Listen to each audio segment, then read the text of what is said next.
दुनिया की सबसे भयानक बीमारी कौन सी है? मेरे पास लिस्ट है। ट्यूबरक्लोसिस। ट्यूबरक्लोसिस की सच्चाई ये है कि 10% ट्यूबरक्लोसिस के मरीज ट्यूबरक्लोसिस से नहीं मारे जाते, सुसाइड से मरते हैं। ये ऑफिशियल फिगर है। यानी कि ट्यूबरक्लोसिस के पेशेंट अपने बीमारी से और बीमारी के इलाज से इतना परेशान हो जाते हैं तो उन्हें लगता है कि मरना ही ज़्यादा आसान है, सुसाइड करना ज़्यादा आसान है। या फिर मैं बोलूँ कि ट्यूबरक्लोसिस से ज़्यादा भयानक बीमारी chronic kidney disease. Chronic kidney disease के पेशेंट्स, एंड स्टेज के पेशेंट, जिन्हें हफ्ते में 2 बार 3 बार डायलिसिस के लिए जाना पड़ता है, यानी कि अपना बॉडी का सारा खून निकाल के मशीन में डालते हैं, फिर दोबारा वो बॉडी में आता है। ये बहुत ही दर्दनाक प्रोसेस है। और क्रॉनिक किडनी डिजीज़ के अगर पेशेंट से पूछें, सिर्फ पेशेंट सफ़र नहीं करता, पूरा परिवार सफ़र करता है। तो मान लें हम कि chronic kidney disease should be called as the most dangerous disease. लेकिन अगर हम बात करें कैंसर की, तो कैंसर के पेशेंट को आपने देखा है जो भयंकर तरह से, उनके मान लो ओरल कैंसर है, घाव ऐसे होते हैं जिसमें खून टपकता है और लिटरली कीड़े घूमते रहते हैं और वो भी गिर रहे होते हैं और बहुत ज़्यादा पेन में तड़पते हैं, कमज़ोर हो जाते हैं, वीक हो जाते हैं, वेट घट जाता है। तो हम मान लें कि नहीं, कैंसर सबसे ज़्यादा डेंजरस भयानक बीमारी बोल सकते हैं। या फिर हम बोलें ऑटिज़म की बात कर लें। छोटा बच्चा अभी 2-3 साल का है, ऑटिज़म डिटेक्ट हो गया, यानी कि ज़िंदगी भर वो ऑटिज़म का पेशेंट बना रहेगा। यानी कि उसे आम भाषा में कोई पागल बोल सकता है, मंदबुद्धि बोल सकता है, यानी कि he will be dependent on somebody else for rest of the life. तो क्यों ना हम ऑटिज़म को सबसे भयानक बीमारी बोल लें। या फिर हम इनफर्टिलिटी की बात कर लेते हैं। इनफर्टिलिटी जो सोशल स्टिग्मा से जुड़ा हुआ भी है, इरेक्टाइल डिसफंक्शन, इनफर्टिलिटी। या फिर गैंग्रीन की बात कर लें। गैंग्रीन यानी कि जिसमें पैरों के उंगलियां सड़ने लगती हैं, आंखों के सामने गलने लगती है, जैसे मोमबत्ती पिघलता है, उसी तरह से। कौन सी बीमारी ज़्यादा भयानक है? मेरे हिसाब से ज़्यादा भयानक बीमारी है अज्ञानता। वो इसलिए क्योंकि अधिकतर लोगों को पता ही नहीं कि ये सारी बीमारियां ठीक हो सकती हैं, लेकिन जिस तरह से आप इलाज कराते हैं उससे ठीक नहीं हो सकता, ना ही किसी का ठीक हुआ है। क्या डायलिसिस से कभी क्रॉनिक किडनी डिजीज ठीक हुआ है? क्या कीमोथेरेपी से कभी कैंसर ठीक हुआ है? क्या कोई ऐसा पेशेंट को जानते हैं ऑटिज़म का जो अब पूरी तरह से ठीक है या आधा अधूरा भी ठीक है? या कोई ऐसा पेशेंट जानते हैं जो पहले इनफर्टाइल था, फर्टिलिटी आ गई है, पहले इरेक्टाइल डिसफंक्शन था, वो ठीक हो गया है? जो मेथड आप यूज़ करते हैं, जो कन्वेंशनल एलोपैथिक ट्रीटमेंट आप यूज़ करते हैं, उसमें कोई इलाज नहीं है। दैट इज़ अज्ञानता।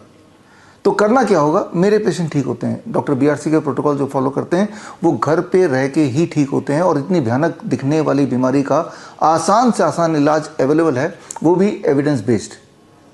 तो खैर, 23 जुलाई यानी कि चंद्रशेखर आज़ाद जयंती, बाल गंगाधर तिलक जयंती के दिन 11 बजे दिल्ली के one of the biggest auditorium, Shri food auditorium में मेरे इस तरह के पेशेंट्स जो अलग अलग भयानक बीमारियों से को झेल रहे थे, एलोपैथिक इलाज करा रहे थे, अपनी हालत बद से बदतर बना रहे थे, और वो हमारे संपर्क में आते हैं या इस तरह के वीडियो के संपर्क में आते हैं और घर पे ही अपना इलाज कर लेते हैं और पूरी तरह स्वस्थ हो जाते हैं।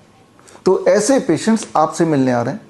आप में से बहुत लोग अक्सर पूछते हैं कि क्या आपके पास ऐसे पेशेंट हैं जिनकी डायलिसिस छूट गई? कैसे पेशेंट हैं जिनका कैंसर ठीक हो गया? कैसे पेशेंट हैं जिनका ऑटिज्म ठीक हो गया? कैसे पेशेंट हैं जिनका गैंग्रीन ठीक हो गया? कैसे पेशेंट हैं जिनकी ट्यूबरक्लोसिस ठीक हो गया, हार्ट का डिजीज ठीक हो गया, डायबिटीज़ चली गई, BP चली गई? तो खैर, उसका जवाब अब आपको मिलने वाला है। ऐसे पेशेंट हैं और ऐसे पेशेंट से आप चाहें तो डायरेक्टली मिल सकते हैं।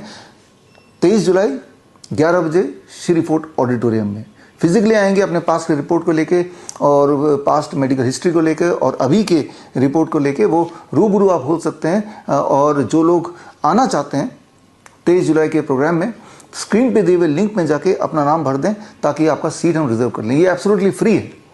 और इस प्रोग्राम में ये ना केवल वो पेशेंट आपसे मिलेंगे, बल्कि उन्होंने क्या किया, कैसे अपने आप को बीमारी के जाल से बाहर निकाला और दवाइयों के जाल से बाहर निकाला, वो अपनी कहानी भी बताएंगे। और मैं खास ट्रेनिंग, एडवांस ट्रेनिंग आपको दूंगा, जिसके माध्यम से घर बैठे ही आप भी ऐसा कुछ करके अपने आप को बीमारी से, दवाइयों से और डॉक्टरों से आज़ाद कर सकते हैं। जो लोग आ नहीं सकते तो घर बैठे ही आप मुझसे जुड़ सकते हैं लाइव www.coronakal.tv में 11 बजे आप जुड़ जाइए, तो ये ट्रेनिंग घर बैठ के भी ली जा सकती है। इस ट्रेनिंग में अगर आप फिजिकली आना चाहते हैं तो रजिस्ट्रेशन आवश्यक है। स्क्रीन पे दिए हुए लिंक में जाकर रजिस्ट्रेशन करना ज़रूरी है, नहीं तो number of seats are limited. 2000 seats हैं, कहीं ऐसा ना हो कि आपको सीट्स ही ना मिले। और इस ट्रेनिंग में जब आएंगे तो जब वापस जाएंगे तो आपको 500 पेज का एक रेफरेंस बुक मैं आपको दूंगा, that is free, everything is free. और उस बुक का मकसद ये है कि जो भी आपने ट्रेनिंग में सीखा और जो भी आप घर में करना चाहते हैं उसके सारे इंस्ट्रक्शन, क्यों करना है, क्या नहीं करना है, डायग्नोस्टिक कैसे करना और किन डायग्नोस्टिक पर भरोसा करना है, किस पे नहीं, ये छोटी छोटी इंपॉर्टेंट बातें जिनका जानना समझना आपके लिए ज़रूरी है। After all it is a matter of your life and death. तो खैर, हम मिलेंगे 23 जुलाई सुबह 11 बजे श्री फोर्ट ऑडिटोरियम में, या फिर ऑनलाइन हम जुड़ेंगे। All the best, thank you, जय हिंद। बड़ी से बड़ी बीमारी का आसान से आसान इलाज घर बैठे ही हो सकता है। अधिक जानकारी के लिए कांटेक्ट करें nearest doctor BRC clinic @home।